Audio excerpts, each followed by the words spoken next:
اپنی فورسز کو دیکھ کر کامن فرینچ سیٹلرز جو وہاں پر 10 لاکھ کی تعداد میں موجود تھے وہ بھی دلیر ہو گئے. انہوں نے بھی فوجیوں سے مل کر لوگوں کا قتل عام شروع کر دیا.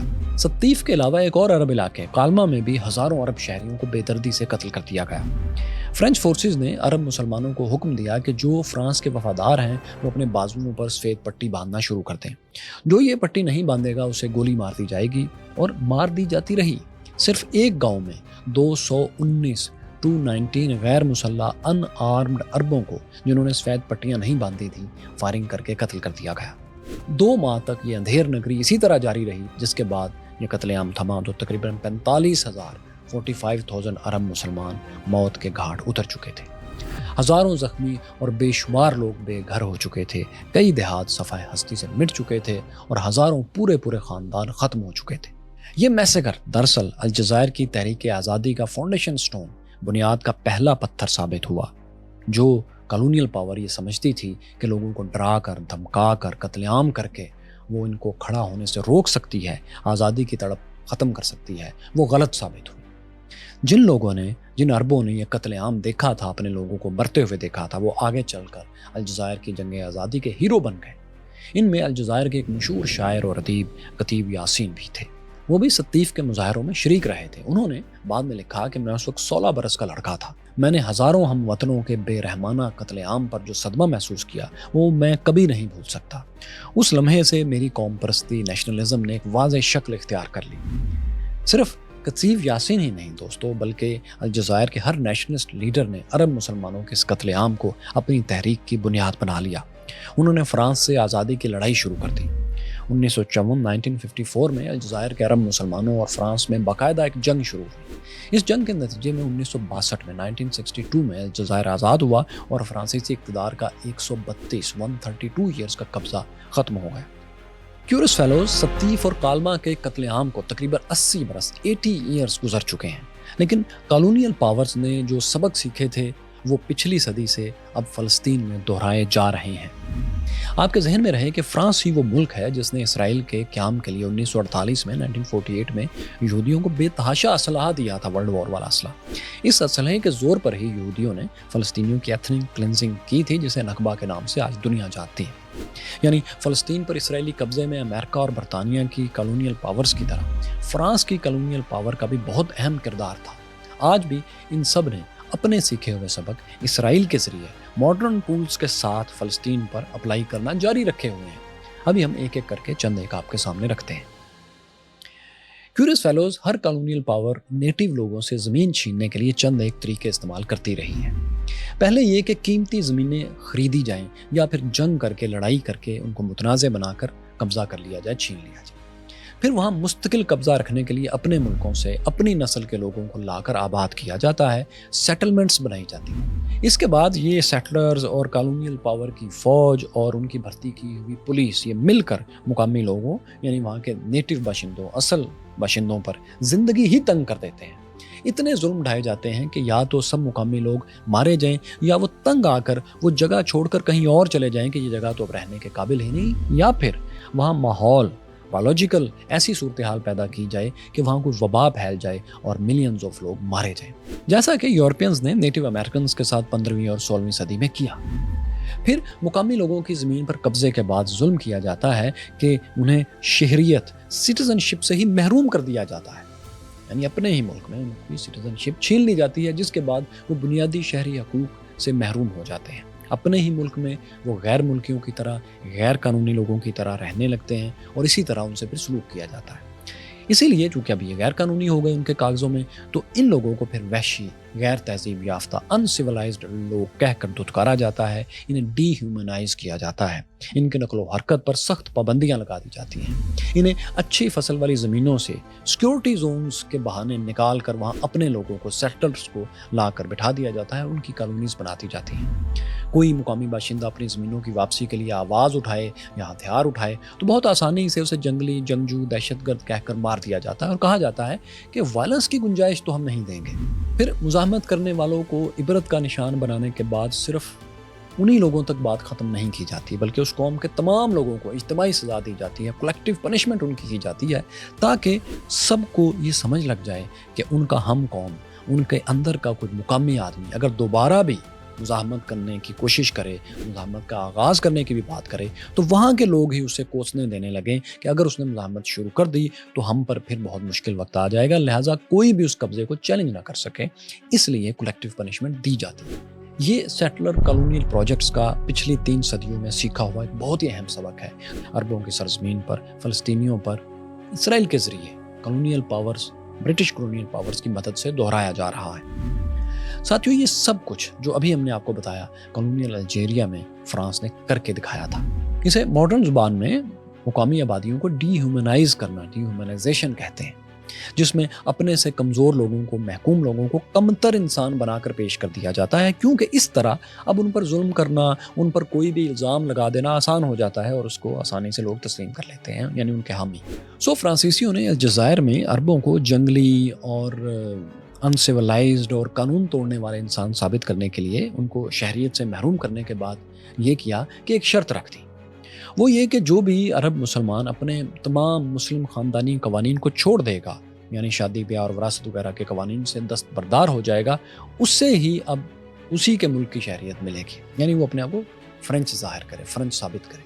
اب ظاہر ہے سب جانتے تھے کہ عربوں کے لیے تو ایسا کرنا ناممکن ہے، وہ تو اس شرط کو کبھی نہیں مانیں گے، اسی لیے تو یہ شرط رکھی گئی تھی کہ انہیں بہانہ ملے اور انہیں غیر قانونی کہا جائے۔ جب الجزائر کے مسلمانوں نے یہ شرط ماننے سے انکار کر دیا کہ وہ اپنے مقامی طور طریقے، قوانین اور وراثت اور شادی بیاہ کے طریقے نہیں چھوڑیں گے، تو انہیں کہا گیا کہ یہ تو باغی ہیں، یہ تو ہمارے قانون سے بھاگ رہے ہیں، انہیں ہم اب کس طرح سے شہریت دیں، یہ تو انسانیت کے خلاف ہے، قانون کے خلاف ہے، ہم تو قانون کے مطابق چل رہے ہیں، یہ تو عرب ہیں دراصل جو قانون کو اب نہیں مان رہے۔ اس کا نتیجہ یہ ہوا کہ زیادہ تر کالونیل الجزائر میں مسلمانوں کی اکثریت شہریت حاصل ہی نہیں کر سکی، مطلب شہریت ہوتے ہوئے بھی وہ شہریت حاصل نہیں کر سکے۔ اب وہ شہریت سے محروم رہے تو ان کے لیے الگ اور سخت ملٹری قوانین بنا دیے گئے کہ اب جو شہری نہیں ہیں وہ ان کو اس قانون کے تحت ڈیل کیا جائے۔ جب وہ شہریت سے محروم ہوئے تو ظاہر ہے انہیں بہانہ مل گیا اور انہوں نے ان کے لیے، نان سٹیزنز کے لیے ایک الگ ملٹری قانون بنا دیا، ایسے سخت قوانین لاگو کر دیے جو کہ ظالمانہ تھے اور ظاہر ہے غیر انسانی تھے۔ عرب مسلمان کوئی سیاسی میٹنگ نہیں کر سکتے تھے ان قوانین کے تحت، وہ فرانسیسی حکام کی اجازت کے بغیر اپنا علاقہ چھوڑ کر بھی نہیں جا سکتے تھے، کسی موومنٹ کے لیے کام نہیں کر سکتے تھے۔ ہر عرب پر الجیریا میں یہ فرض تھا کہ وہ فرینچ حکومتی عہدیدار کے ساتھ بڑے ادب سے پیش آئے، خواہ وہ حکومتی عہدیدار آف ڈیوٹی ہی کیوں نہ ہو۔ جو ایسا نہیں کرتا تھا اس پر جرمانہ کیا جاتا تھا یا اسے قید کر دیا جاتا تھا۔ اگر کسی فرینچ حکومتی عہدیدار کو کسی عرب شہری کا رویہ کسی بھی وجہ سے پسند نہیں آیا تو وہ اجتماعی سزا بھی اس پورے علاقے کو دے سکتا تھا، یعنی جس عرب آبادی میں یہ واقعہ پیش آیا ہو اسے ناقابل تلافی نقصان پہنچانا اس کے اختیار میں تھا۔ ان میں سے ایک نقصان جو انہیں اکثر پہنچایا جاتا تھا وہ یہ تھا کہ اس کمیونٹی کے پاس درختوں کا کوئی ذخیرہ ہوتا تھا، کافی درختوں کا جھنڈ ہوتا تھا، تو اسے جلا دیا جاتا تھا، کیونکہ اس صحرائی علاقے میں عام طور پر کسی بھی عرب کمیونٹی کے لیے روزی روٹی کا یہ درخت بہت اہم ذریعہ ہوتے تھے۔ ان کی لکڑی کام آتی تھی، ان کے پھل کام آتے تھے، سیزن میں ان کو بیچا جاتا تھا ان کے پھلوں کو، اس طرح یہ پوری ان کی اکانومی کا ایک سرکل تھا۔ تو ان درختوں کو تباہ کر کے دراصل اس پوری آبادی کو سزا دے دی جاتی تھی اور ظاہر ان کے پاس الٹرنیٹیو کوئی بھی چیز نہیں ہوتی تھی جس سے وہ اپنا روزگار چلا سکیں، اور اس پر اگر وہ اپنے حاکموں کے خلاف آواز اٹھاتے تھے تو پھر انہیں دہشت گرد، سیویجز، جنگلی کہہ کر مار دیا جاتا تھا۔ مطلب کولیکٹیو پنشمنٹ کے ذریعے ایک تصور قائم کیا جاتا تھا کہ یہ لوگ اپنے حاکموں کے خلاف اٹھنے کا سوچنا ہی چھوڑ دیں۔ اسی طرح فرانس اپنے سیٹلرز کو سیلف ڈیفنس کے نام پر ہتھیار دیتا تھا اور یہ فرینچ سیٹلرز عربوں کے خلاف اپنے ہتھیاروں کو استعمال بھی کرتے تھے، بے دریغ استعمال کرتے تھے۔ وہیں پر ستم ظریفی یہ تھی کہ عربوں کے لیے ہتھیار رکھنا ہی جرم تھا۔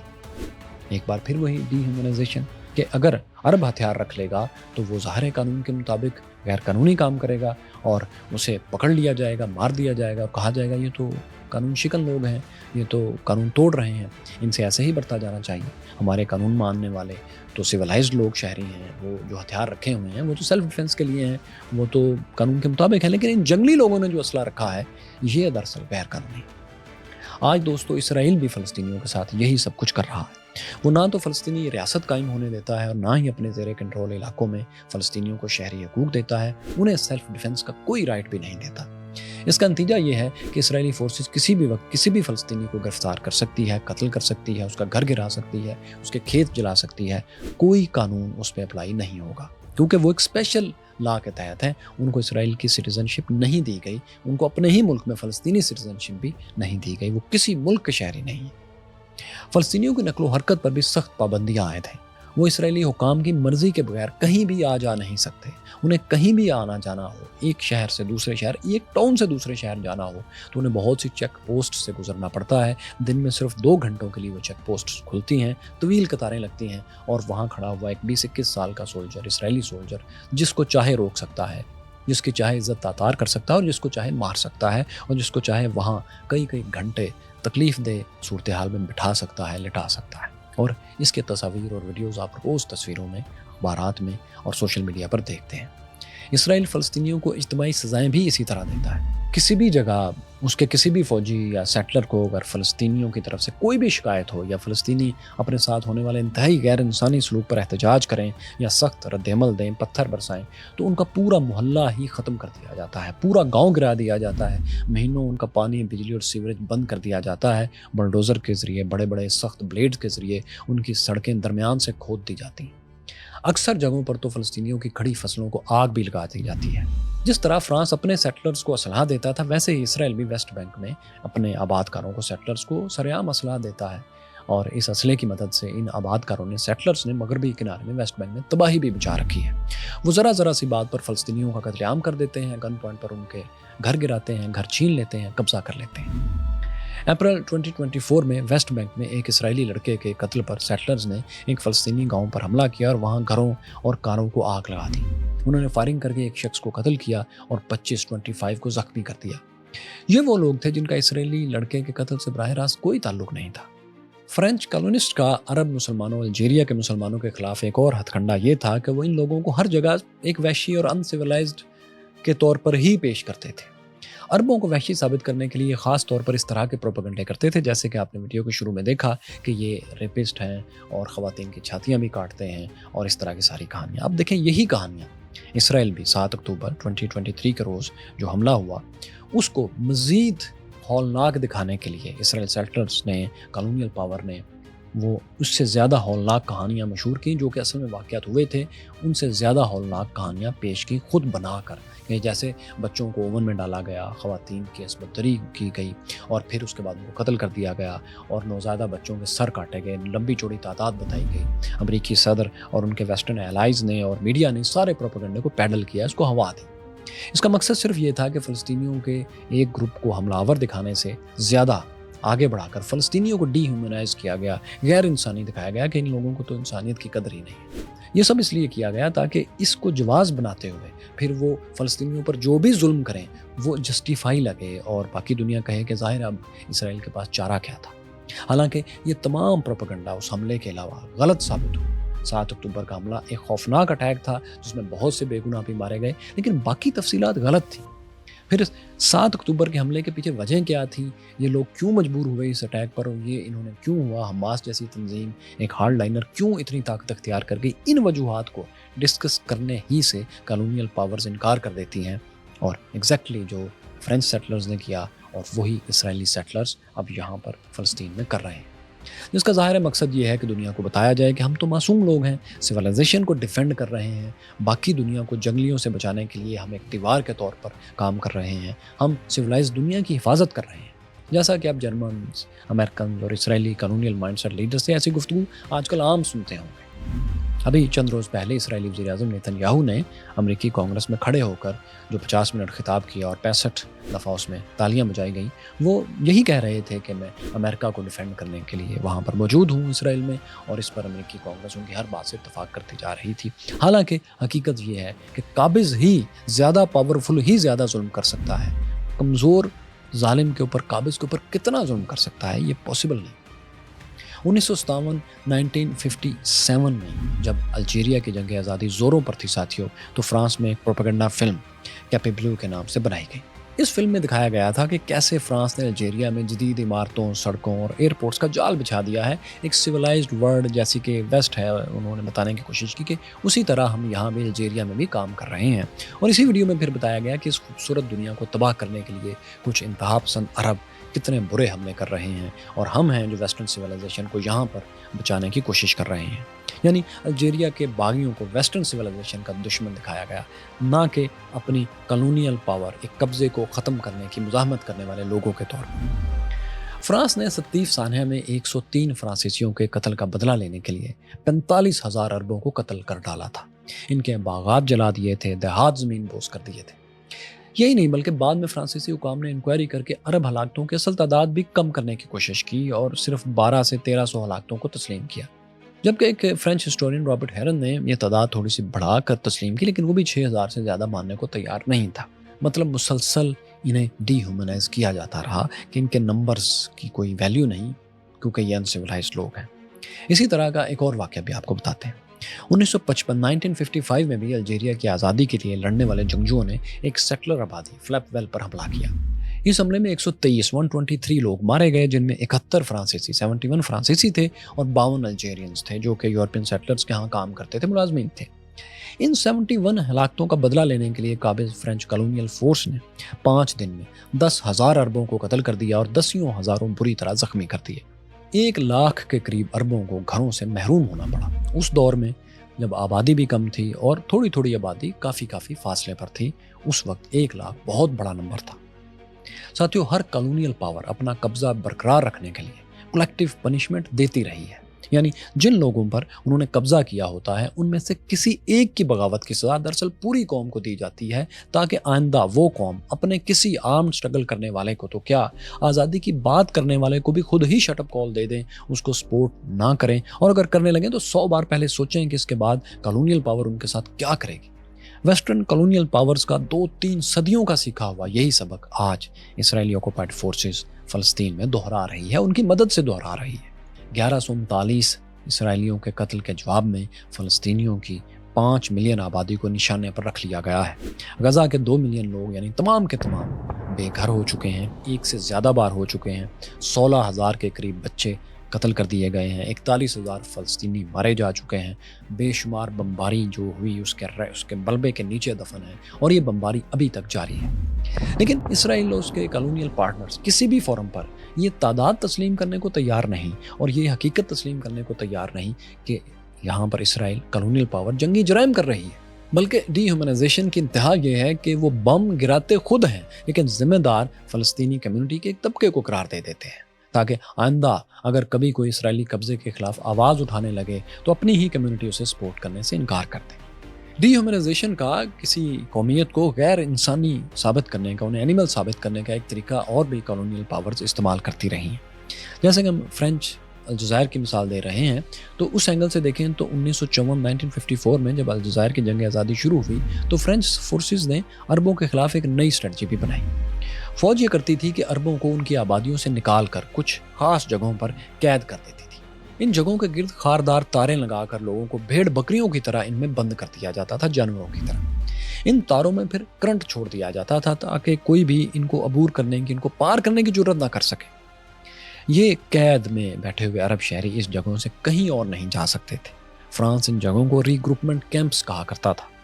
ان کیمپس میں عام طور پر صرف 2 دروازے ہوتے تھے۔ ایک دروازے سے لوگ پانی وغیرہ بھرنے کچھ دیر کے لیے تھوڑی دور تک ہی جا سکتے تھے، ایک محدود فاصلے تک، جبکہ دوسرے دروازے سے یہاں مر جانے والے لوگوں کو صرف قبرستان تک پہنچایا جاتا تھا۔ صبح 8 بجے سے پہلے باہر نکلنے کی کسی کو اجازت نہیں تھی، اور شام 6 بجے ہر شخص کو ہر صورت واپس اپنے اس جیل میں جس کی دیواروں میں کرنٹ دوڑ رہا ہے وہاں آنا ہوتا تھا۔ خلاف ورزی کی سزا سیدھی موت تھی۔ 1954 سے 1962 تک 8 برس کے عرصے میں تقریباً 30 لاکھ لوگوں کو ان کیمپس میں منتقل کیا جا چکا تھا۔ یہ الجیریا کی کل دیہی آبادی کا آدھا حصہ تھا۔ یہاں زندگی انتہائی مشکل تھی۔ 4 خاندان ایک ہی جھونپڑے میں زندگی گزارنے پر مجبور تھے۔ جن لوگوں کو ان کیمپس میں بھیجا گیا تھا ان کی اصل بستیاں جلا دی گئی تھیں تاکہ ان میں باغی پناہ نہ لے سکیں۔ کیمپس کے علاوہ ہر جگہ کو ممنوع علاقہ قرار دے دیا گیا تھا، اور ظاہر ہے جو بھی کسی ممنوع علاقے میں پایا جائے گا اس کو مار دیا جانا، غیر قانونی قرار دیا جانا، کچھ بھی کیا جانا آسان ہے، کیونکہ ظاہر ہے ان کو ڈی ہیومنائز کیا جا چکا ہے۔ فرینچ سولجرز کو اجازت تھی کہ ان ممنوع فوربیڈن ایریاز میں جو کوئی بھی انہیں نظر آ جائے اسے بغیر ہچکچاہٹ کے گولی مار دیں۔ آج اسرائیل بھی فلسطینی علاقے غزہ کی ناکہ بندی کر کے اسے قید خانے میں بدل چکا ہے۔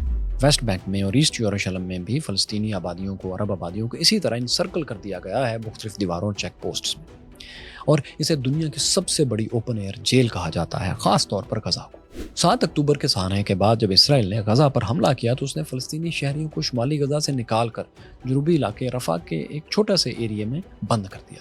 اس کے بعد انہیں وہاں سے پھر نکال کر خان یونس بھیج دیا، وہاں سے پھر نکال کر ساحل سمندر پر ٹینٹوں میں بھیج دیا، اور ایسا اب درجنوں بار کیا جا چکا ہے۔ مسلسل انہیں ایک جگہ سے دوسری جگہ ڈسپلیس کیا جا رہا ہے اور یہ سلسلہ اب بھی جاری ہے۔ اس دوران ان تمام جگہوں پر بھی بامز گرائے جاتے رہے ہیں جہاں انہیں خود فلسطینیوں کو بھیجا گیا تھا، یہ کہہ کر کہ یہ جگہ محفوظ ہے۔ غزہ میں بہت سے چھوٹے چھوٹے ایریاز کو برائے نام سیف زونز کہہ کر باقی پورے غزہ کو اوپنلی کلنگ زون قرار دے دیا گیا، یعنی وہاں جو بھی ہوگا اسے دیکھتے ہی قتل کر دینا بالکل قانونی طور پر درست ہوگا، کیونکہ آخر قانون تو انہوں نے توڑا ہے۔